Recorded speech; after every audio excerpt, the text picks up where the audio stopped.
ও আমাদের ক্লাসের না? হ্যাঁ, ক্যান্টিনে একজন ফ্রি ফুড দিয়ে গেল, ক্লাস শেষে দুজন নোট ফটোকপি করে দিয়ে গেল, আর ও তো এদিকে ফিরেও তাকাচ্ছেন। অরণ এদের মতো না, 3-4 দিন ক্লাস করে যা মনে হচ্ছে ওর দ্বারা এইসব সম্ভব না। ডিফারেন্ট।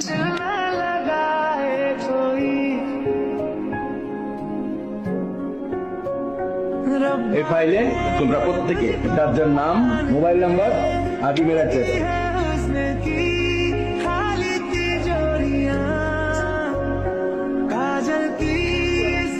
কলকে দিব?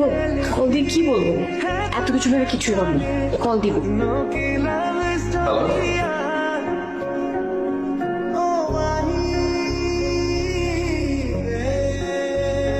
কই তুই কতক্ষণ লাগবে তোর আসতে?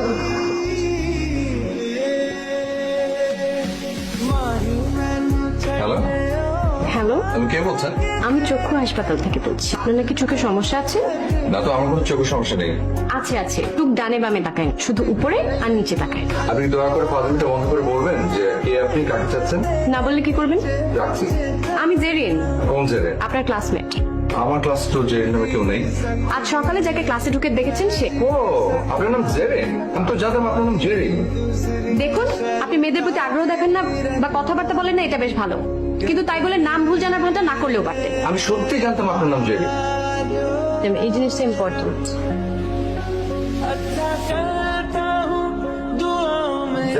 সরি।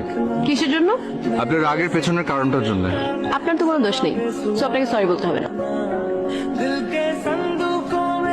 আমি সত্যি জানতাম আপনার নাম জেরি। এই নামটাও তো সুন্দর। শেষবারের মতো সরি বললাম। জেরি? আপনি কাল আমাকে আবার জেরি বলে রেখেছেন কেন? তাই আমার তো মনে পড়ছে না। আমার কাছে প্রমাণ আছে, স্ক্রিনশট। ফ্রেন্ডস,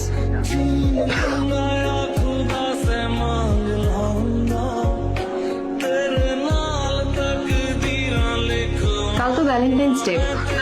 টিভিতে নাটক দেখবো। আমি চাই কেউ একজন আমাকে প্রপোজ করুক। বললো তো ভার্সিটির বড় ভাই। কিন্তু আমি চাই আমার যাকে ভালো লাগে সে আমাকে প্রপোজ করুক। আচ্ছা, আমার মোবাইলের চার্জ শেষ হয়ে গেছে, আমি তোমাকে পরে ফোন দিই। তোমার বাবা ঘুমিয়েছে? বাবা 10টায় ঘুমিয়ে পড়ে। ফোন দিয়েছো কেন? আমার জন্য কল দিইনি। বিপদ তোমার বাসার সামনে ভার্সিটির বড় ভাই চলে এসেছে। আশার সামনে চলে এসছে, আজ আমি ওকে মেরেই ফেলবো।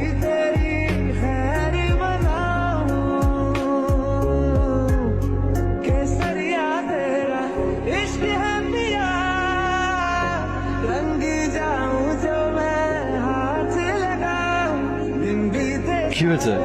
বাবা আমার বিয়ে ঠিক করে ফেলেছে। বিয়ে ঠিক করে ফেলেছে মানে? যা শুনেছো সেটাই বলেছি।